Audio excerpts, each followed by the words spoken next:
Dear students, आज logical reasoning में हम जो टॉपिक डिस्कस करने जा रहे हैं वो है एनालॉजी। एनालॉजी भी लॉजिकल एबिलिटी को जज करने का एक टॉपिक है और इसमें से भी पॉसिबली हमें क्वेश्चन आ सकता है। तो चलिए हम शुरू करते हैं।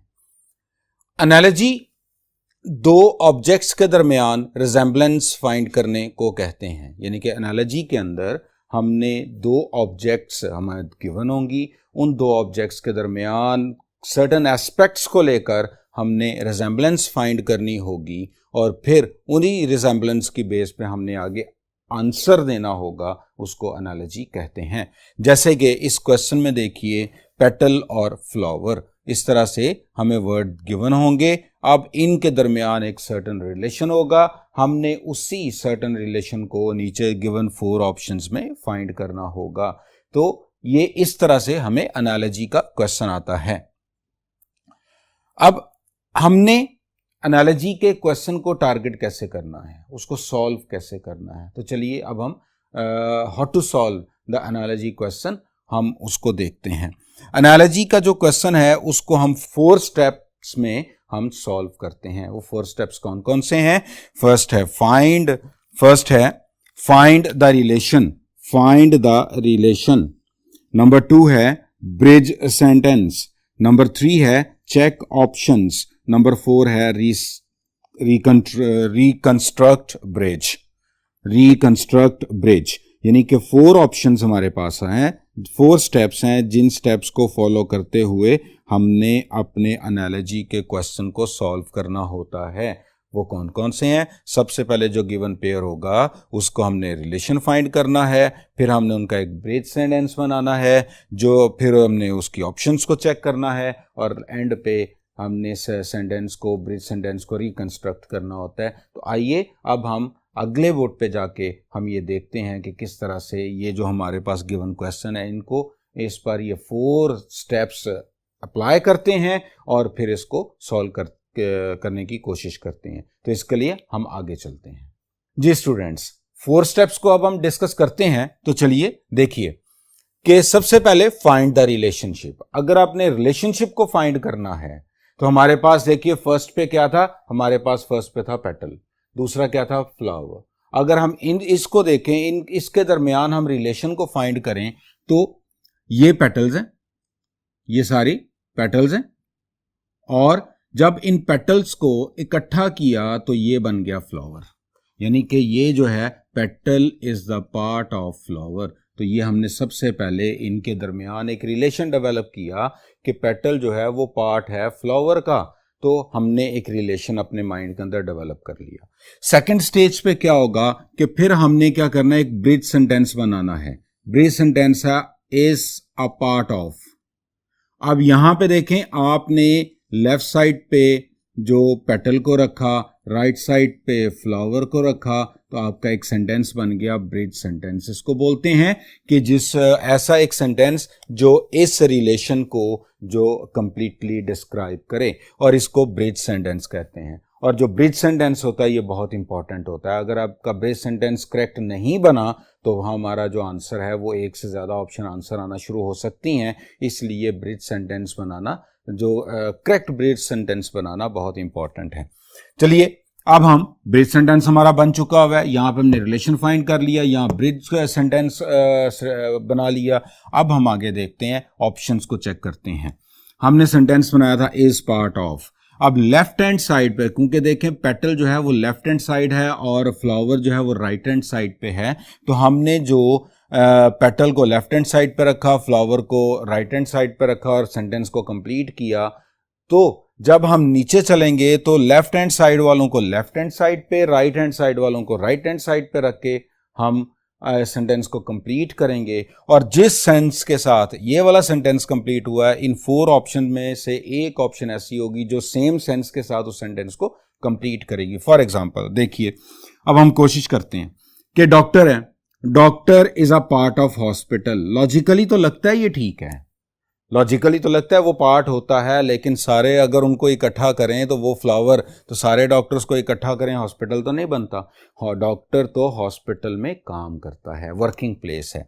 इसी तरह से जज जो है वो भी पार्ट ऑफ कोर्ट रूम हो सकता है, लेकिन इस सेंस के साथ नहीं होगा कि उसको इकट्ठा करके फ्लावर बनाएं, जजेस को इकट्ठा करें तो ज्यूरी या पैनल बन सकता है, ना कि कोर्ट रूम बनेगा। कोर्ट रूम भी उसकी वर्किंग प्लेस है। फिर क्लास और स्टूडेंट। अब ये देखिए, स्टूडेंट जो होते हैं ये इंडिविजुअल है, ग्रुप ऑफ स्टूडेंट्स हो तो क्लास बन सकती है, लेकिन चूंकि हमने लेफ्ट हैंड साइड और राइट हैंड साइड को भी देखना है कि अगर आपका जो इंडिविजुअल है वो राइट लेफ्ट पे है और कंप्लीट होल जो है वो राइट पे है, तो आंसर में भी जो होल है वो राइट पे होना चाहिए और जो इंडिविजुअल है वो लेफ्ट पे होना चाहिए। यानी कि लेफ्ट हैंड साइड और राइट हैंड साइड का सेम होना भी जरूरी है। यहां पे होल इस साइड पे है, जबकि जो पार्ट है वो राइट साइड पे है, जबकि यहाँ पे लेफ्ट साइड पे पार्ट है, होल राइट साइड पे है। तो ये जो left hand side right hand side की वजह से ये आंसर नहीं। अब बीड और रोसरी। बीड जो है ये एक दाने होता है और रोसरी जो तस्बीह को कहते हैं, सारे को परो दिया जाए एक धागे में तो वो बन सकती है। तो इस तरह से ये वाला लेफ्ट हैंड साइड, ये राइट हैंड साइड, तो हमारा जो आंसर बनेगा वो बनेगा बीड और रोसरी। इस सेंटेंस ने इस कंप्लीट जो उसी सेंस के साथ इस सेंटेंस को कंप्लीट किया जिस सेंस के साथ जो पेटल और फ्लावर ने किया। तो इस तरह से हमारा आंसर बनेगा बीड और रोसरी। अब हम चलते हैं आगे, रिकंस्ट्रक्ट द ब्रिज। अगर आपने यहाँ पे ब्रिज बना लिया और आपने यहाँ पे फ्लावर पेयर होल यानी कि आपने एक ब्रिज सेंटेंस बनाया, आपने एक रिलेशन डेवलप कर लिया, उसके बावजूद आपकी ऑप्शंस, अब ये आंसर तो एक होना है, लेकिन अगर एक से ज़्यादा ऑप्शन लग रही हैं, इट मीन्स कि आपने अपना जो ब्रिज सेंटेंस है वो करेक्ट नहीं बनाया, तो फिर उस टाइम आपको ज़रूरत होगी रिकंस्ट्रक्शन की। तो आपने ब्रिज को रिकंस्ट्रक्ट करना है। फॉर एग्जांपल देखिए, शोवल और डिग है, ये फंक्शन है इसका। शोवल का फंक्शन है कि वो डिगिंग करता है। अब यहाँ पे देखिए, हम सेंटेंस पहले मैं करूँगा, shovel is use to, shovel may be use to, shovel may be use to, may be use to, bag may be use to by one of many functions में से एक फंक्शन ये भी है, तो हो सकता है वो यूज किया जा सकता है। तो ये पॉसिबिलिटी इसमें भी है। बेबी रोने की पॉसिबिलिटी, क्लाउड में पॉसिबिलिटी है वो रेन की, और फोक की पॉसिबिलिटी है 8 की। इस तरह तो सारे ऑप्शंस बन सकते हैं। लेकिन अब जब इस सिचुएशन पे पहुंचते हैं, फिर हमें अपने ब्रिज सेंटेंस को जो री एस्टैब्लिश करना है, तो उसके लिए हम क्या कहेंगे, शोवल इज यूज टू। अब मे बी यूज टू और इज यूज टू में डिफरेंस है। मे बी में हो सकता है पॉसिबिलिटी है, इज में होता ही ऐसे है। जैसे देखें, बैग हमेशा बाय करने के लिए नहीं, बैग के और भी यूसेज हैं, इसलिए शोवल तो डिगिंग करता है, जबकि बैग जो है वो हमेशा बाय के लिए नहीं होता, बैग और भी कामों के लिए यूज होता है। बेबी हमें ऑलवेज नहीं रोता, इस जो है इसके साथ ये भी गलत होगा। क्लाउड हमेशा बारिश ही नहीं बरसाते, ना बरसाने वाले भी होते हैं, तो इस तरह ये भी नहीं है। फोक हमेशा ईटिंग के लिए यूज होता है। तो इस तरह से देखिए, हमारा जो ब्रिज है, अगर आप इसके साथ देखेंगे तो रॉन्ग हो जाएगा, इसके साथ देखेंगे तो करेक्ट है। तो इस चीज को हमने फॉलो करना होता है। तो ये 4 एस्पेक्ट्स हमने डिस्कस किए। कौन कौन सा? एक तो सबसे पहले हमने रिलेशन फाइंड किया, फिर हमने सेकंड पे हमने ब्रिज सेंटेंस बनाया, थर्ड पे हमने ऑप्शंस को ब्रिज सेंटेंस के सामने रखा और फिर देखा तो फिर हमें आंसर मिल गया। अगर फिर भी नहीं आंसर मिलता तो ब्रिज सेंटेंस चेंज करें। तो ये 4 ऑप्शंस थी। अब हम एनालॉजिकल रिलेशंस को 2 तरह से डेवलप करते हैं। एक होता है बेसिक रिलेशन और दूसरा होता है एडवांस रिलेशन। अब इनको हम समझते हैं ये क्या होता है। सबसे पहले बेसिक रिलेशन को देखें। बेसिक रिलेशन में एक्चुअल में जो रिलेशन होता है वो होता है 1 और 2 का, और फिर 3 और 4 का। यानी कि इस तरह से होगा कि 1 to 2 और 2 to 1, यानी कि ये हो सकता है 2 का 1 से, 1 का 2 से, और इसी तरह से 3 का 4 से और 4 का 3 से होगा। तो इस तरह से हमारा ये रिलेशन बनेगा कि रिलेशन ऑफ 3 to 4 और 4 to 3, रिलेशन ऑफ 1 to 2 और 2 to 1। अब अरे दूसरा एडवांस में क्या होता है? एडवांस में देखिए 1 का 3 के साथ होगा, 2 का 4 के साथ होगा, 1 का 3 के साथ होगा और 4 का 2 के साथ होगा। जैसे हम इसको देखते हैं कि अगर हम इनको देखें तो यहां पे एक हमने बनाया कि डॉक्टर, टीचर, हॉस्पिटल, स्कूल, ये हमने अब इनके रिलेशन देखते हैं। फिर इसी को हम बेसिक में कन्वर्ट करेंगे। देखिए डॉक्टर का रिलेशन क्या है, वो है हॉस्पिटल वर्किंग प्लेस, और टीचर का रिलेशन क्या है, स्कूल का उसकी working place. School is the working place of teacher, hospital 1 का 3। और लेकिन अगर इसको इस तरह से लिखा जाता, डॉक्टर, हॉस्पिटल, इसको यहां पे डॉक्टर, हॉस्पिटल और टीचर, और आगे उसके यहां पे टीचर आ जाता और आगे स्कूल आता, टीचर यहां पे आ जाता।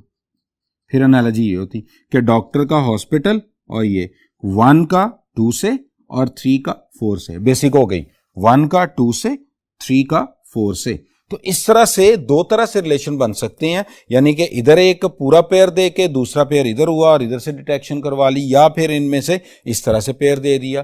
तो दो तरह के आपके रिलेशंस डेवलप हो सकते हैं, एक होगा बेसिक और दूसरा होगा एडवांस। तो इस तरह से हमारे पास एनालॉजीज आ सकती हैं। अब हम अगले बोर्ड पे जाके हम देखेंगे कि कितनी टाइप के हमें क्वेश्चंस आ सकते हैं। तो चलिए हम क्वेश्चन टाइप्स देखते हैं। जी स्टूडेंट्स, अब हम क्वेश्चन टाइप्स को देखते हैं कि हमें ये क्वेश्चन हमें किस तरह कितनी टाइप का आएगा। जो कि सबसे पहले एनालॉगस पेयर कंप्लीशन, यानी कि एनालॉगस पेयर कंप्लीशन होगी, उसमें ब्लैंक होगी, जैसे कि आपको यहाँ पे स्क्रीन पे भी है नजर आ रहा होगा कि उसमें एक ब्लैंक होगी और उस ब्लैंक को फिल करना होगा रिलेशन फाइंड करने के लिए। फिर डायरेक्ट एंड सिंपल एनालॉजी होगी, फिर सिमिलर वर्ड सिलेक्शन एनालॉजी होगी, मल्टीपल वर्ड एनालॉजी होगी, नंबर बेस्ड एनालॉजी भी हो सकती है, एनालॉगस पेयर सिलेक्शन भी है, डबल एनालॉजी भी हो सकती हैं, एनालॉजी डिटेक्शन भी है, और लेटर बेस्ड एनालॉजी। इस तरह से ये सारे जो हैं डिफरेंट टाइप के क्वेश्चंस हैं, जिनकी एग्जांपल्स यहाँ पे आगे लिखी हुई हैं, 1 बाय 1 आपने देखी। तो वो सारी जो हैं वो ये सामने आ चुकी हैं। तो हमने इतनी टाइप के क्वेश्चंस के लिए अपने आप को प्रिपेयर रखना है कि हमारा जो लॉजिकल रीजनिंग में अगर एनालॉजी का क्वेश्चन आता है तो इतनी टाइप में से आ सकता है। तो अब इसका जो बेसिक फंक्शन होता है, ये लॉजिकल एबिलिटी को जज करना है कि वेदर आपको कोई दो पेयर दिए जाएं तो क्या आप उनके दरमियान रिलेशन फाइंड कर सकते हैं कि नहीं।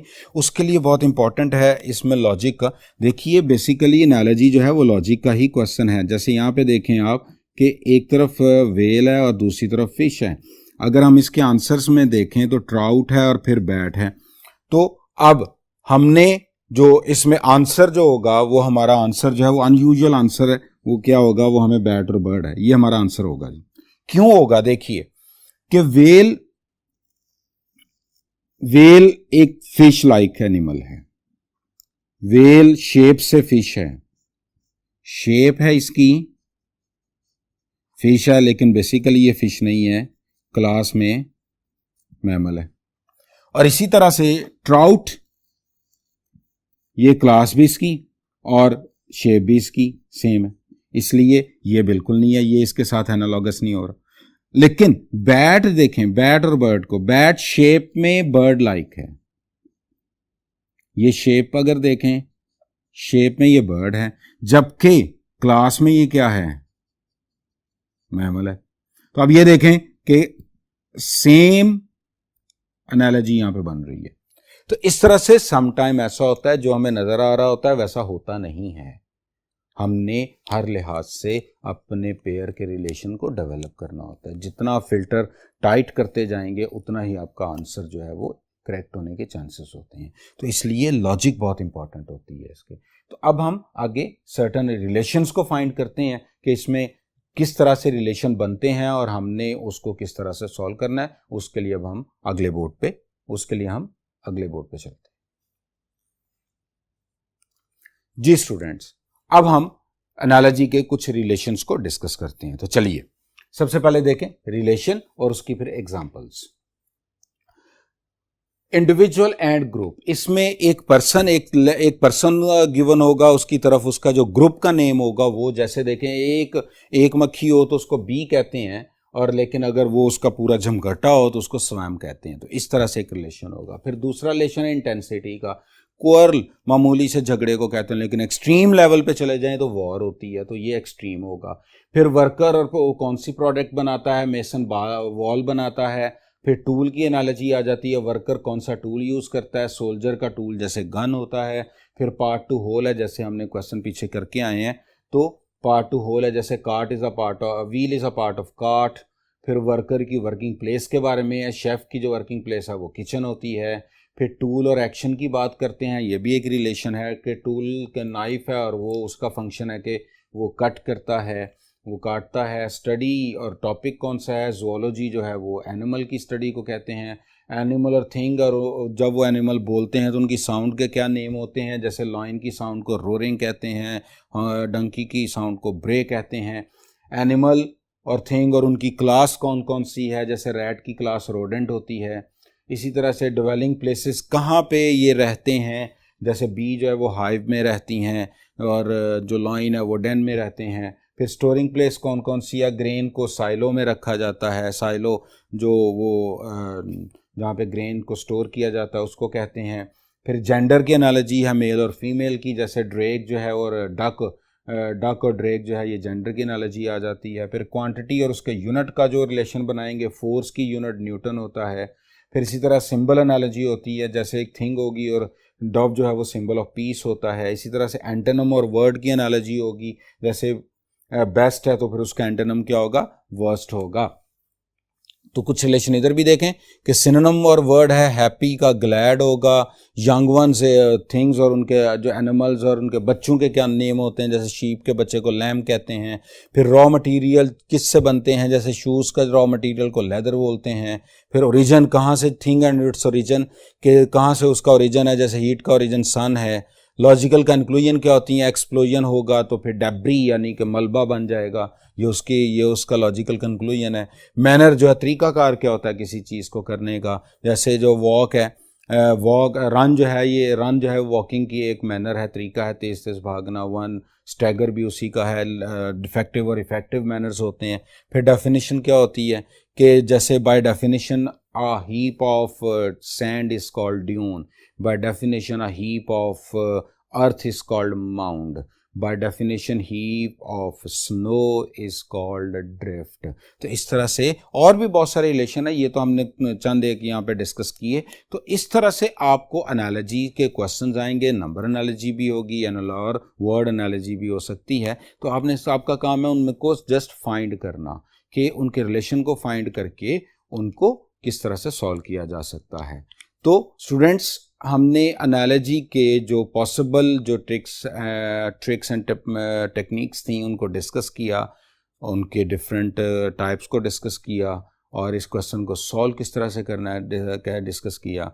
तो होप सो अब आपका ये टॉपिक काफ़ी हद तक क्लियर हो चुका होगा। नेक्स्ट टाइम इंशाल्लाह इसी टॉपिक के टेस्ट के साथ आपके साथ वंस अगेन। टिल देन, अल्लाह हाफिज़।